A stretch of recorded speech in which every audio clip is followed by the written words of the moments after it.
শুধু জুমার দিন মসজিদে মিলাদ পড়ায়া দিলি শেষ। মিলাদের অর্থ জানেন?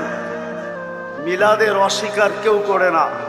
মিলাদ অর্থ হলো জন্ম, মুহাম্মদুর রাসূলুল্লাহর আবির্ভাব বা জন্ম। এটা দুনিয়ার কেউ অস্বীকার করে না, এমনকি কাফের পর্যন্ত করে না।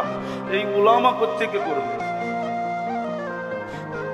কাফেরও তো অস্বীকার করে না, করে নাকি?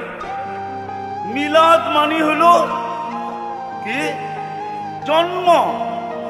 আপনার সাথে আমার সাথে মিলাদের কোনো বিরোধ নাই, শুধু একটা পদ্ধতির বিরোধ। আপনি তো বলেন খুশি একদিন মানায় শেষ করে দেওয়া।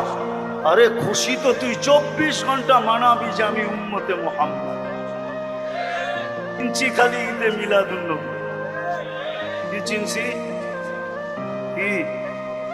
আমি বিরুদ্ধে বলতেছি না, আমার মেজাজ না এটা। আপনি ভাবছেন ঈদে মিলাদুন্নবী করে আপনি পার হয়ে যাবেন? আপনি ভুলের জগতে আছেন, এটাই আমি বুঝাইতে চেয়েছি।